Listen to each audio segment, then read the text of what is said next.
Hey guys, welcome back to another episode. Today's case is actually going on right now in Colorado about a husband who is being accused of murdering his wife by poisoning her to death.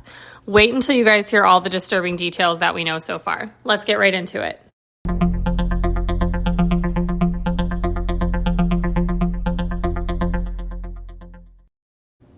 Okay, so a dentist from Aurora, Colorado named James Craig has just been accused of killing his wife, Angela, by slowly poisoning her to death by putting arsenic and potassium cyanide in her protein shakes. Investigators believe they have a motive for why he would do this, but before we go any further into that, let me give you guys a little bit of a background on the Craig family. James and Angela Craig are a Mormon couple, and they had been married for over 20 years. They have 6 kids together, and they really seem like a happy family. Angela would proudly post pictures of her family all over social media, and from the outside, things seem perfect. But according to Angela's sister, there were many problems going on behind closed doors. The couple apparently had been having marital issues for quite a while, and for one, James had a gambling problem, and he kept blowing through all of their savings. And he was also supposedly addicted to pornography. Angela's sister also said that Angela even tried to leave him a few times before, but he would always persuade her to stay. He would find a way to keep her from leaving him. It was also discovered that James was having an affair, and this was going on right now, with an orthodontist in Texas. So clearly the perfect life that was depicted on social media was far from that. So all of this happened within the last few weeks. So Lexi's going to kind of take you guys through a little bit of a timeline of when Angela started to feel sick. Yeah, so just a few weeks ago on March 6th, this is when Angela began feeling sick. So she complained of just having like headaches and nausea, and she couldn't figure out what was wrong with her or why she felt like that. She had gone to the hospital a few times, and on March 15th, she was in the hospital where she had a seizure. And at this point, she was like so sick that she needed to be put on life support. And unfortunately, she ended up passing away on March 18th, so just a few days later. Doctors were at complete loss as to what caused Angela to be so sick. But then a tip from one of James's coworkers to a nurse resulted in the Aurora Police Department opening up an investigation into her death. So it turns out that some of James's coworkers were suspicious of him and felt that his behavior was kind of strange in the weeks before Angela's death. Let's kind of talk about some of these things that went on before she died and that made his coworkers suspicious of him. I guess according to the affidavit, James used a computer at work to make a new email address, and then from there he searched things online about poison, including how many grams of pure arsenic will kill a human, and is arsenic detectable in an autopsy? He also purchased arsenic online and received it on March 4th. Now remember, Angela began feeling sick March 6th, so he probably gave it to her immediately after receiving it. Yeah, it seems like it all happened pretty quickly. And this is just like so classic of like husband kills wife or, crime with something to do with poison, where they always leave an online trail, whether they order it online or look it up. And it's funny because creating the new email, he thought he was being kind of smart, but it's still on your work computer, so people can still see that. I know. It's like you would think people would learn by now that there's always a trail. I know. And you're going to get caught. Yeah. But this is where it gets really sad. Angela actually texted her husband and told him that she felt dizzy and she felt drugged. And he replied with this, and this is his exact text. "Given our history, I know that must be triggering. Just for the record, I didn't drug you. I am super worried, though. You really looked pale before I left, like in your lips even."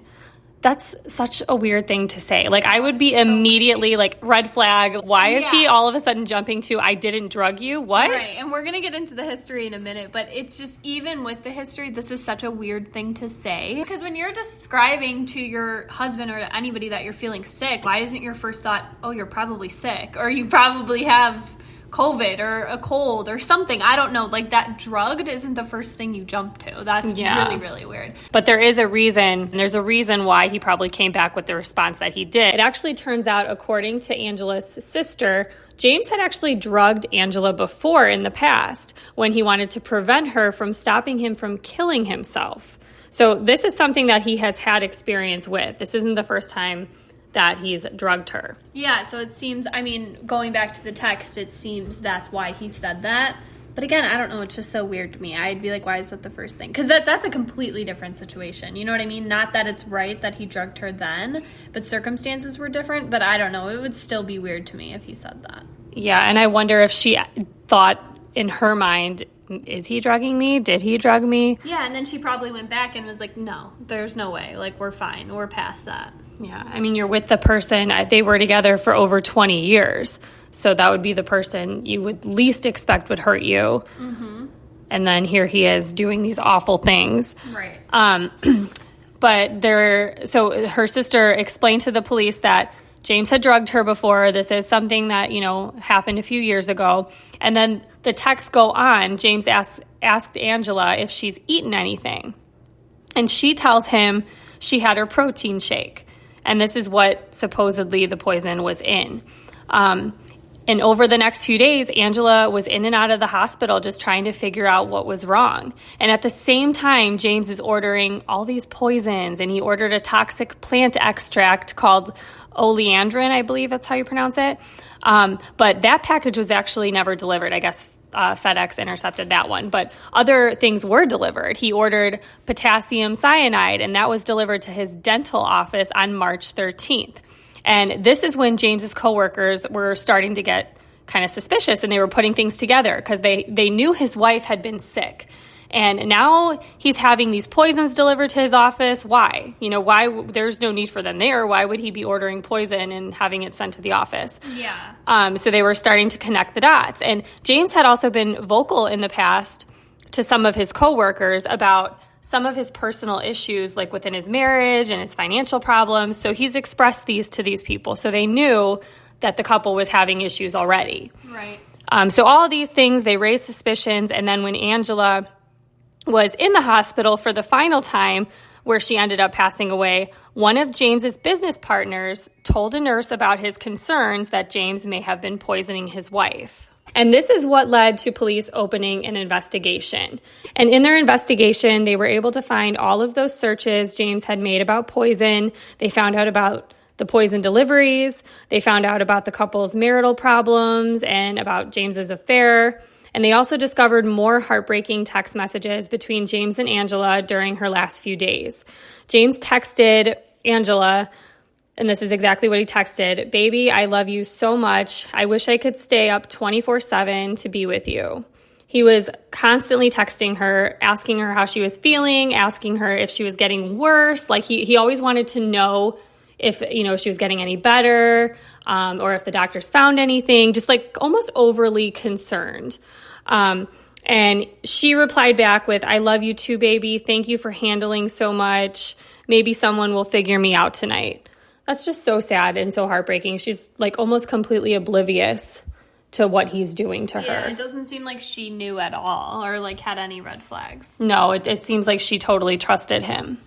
It's just so sick to think that this man would text his wife back and forth like this and pretend to care about her and just watch her health keep declining. And, you have kids. How could you do this to somebody, especially someone you've been with for so long and you built a life with? Yeah, it's terrible. And I feel like the text messages may have been like what got him not caught, but where they found the poison, because he was the one who asked her, "Have you eaten anything?" And she said, "All I've had is my protein shake." So the cops were probably like, "Oh, okay, check the protein shake, the powder. What is she mixed with?" And maybe that's where they found the poison and what it was in. So he could have, and with him playing like super concerned or overly concerned, like it looks good on the outside from a husband standpoint, but now that they're accusing him, it looks like he's asking for a timeline, basically. Like, oh, is it working? Or exactly. Is it not working? Are you sick? Yeah, he wants to know, are you getting worse? Do I need to do more? Yeah, exactly. Yeah, it's terrible.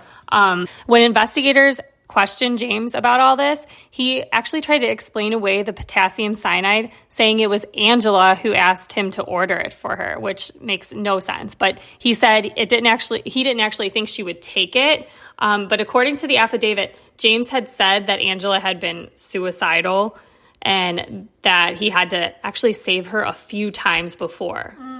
Like, she tried to commit suicide a few times before. I feel like that's always their go-to. I don't buy it. Yeah, I feel like that's always a cover-up for crimes like this. Like, they're like, oh, well, she was having some issues, so I don't know, maybe she ordered that, or she asked for it and I got it for her. I didn't think she would take it. Like, well, no. it's like, wait a minute, your wife asked you to buy this and you did? You did it? Like, but what? You thought she wasn't going to take it? No, it doesn't sound believable. And then paired with his online searches, no. Does not make any sense at all. Okay, so this is another really, really weird thing that we found. James also refused an autopsy for his wife. He said if they couldn't find out what was wrong when she was alive, how are they going to be able to figure out what's wrong with her when she's dead? Which, okay, that's so weird. Like, yeah, not suspicious at all. Like, you'd want an autopsy. What do you mean? Like, right. If she's completely healthy and there's, like, no indication of why she passed away, you would want to know. Exactly. It's super weird. But all of these things obviously led investigators to believe that James Craig had slowly poisoned his wife to death so he could begin a new life with this other woman. And James was arrested early on Sunday, and he's now being held without bond. And on Thursday, James appeared in court where he was formally charged with his wife's murder. And in his court appearance, James waived his right to a preliminary hearing, and then a status hearing was set for April 7th. I cannot imagine how his kids are feeling, and they had to see him in court, and just what a selfish thing that this man allegedly did. All these people's lives are now destroyed because of this. And their kids, I feel like, are pretty young too, or at least some of them are. Yeah. Don't they have like 6 kids? They have, yeah, and they range. Some are younger, some are older. Yeah, it's so sad. It's awful, and he could have just got a divorce. Like, why do these people do this? I'll never understand what these kind of people are thinking. And I never understand how they think they're going to get away with something like that. Like, people don't just really drop dead like that. You know what I mean? And it's just, I don't know, it's just super weird. But it's sad because these kids not only lost their mom, but they lost their dad too. Because it's like, that was still their parent. Now they just don't have either. So it's really hard. Again, super selfish. Anyway, that is all the information we have for you guys on this case today. Of course, we're going to continue to follow this one closely, and we'll give you all the updates as things progress.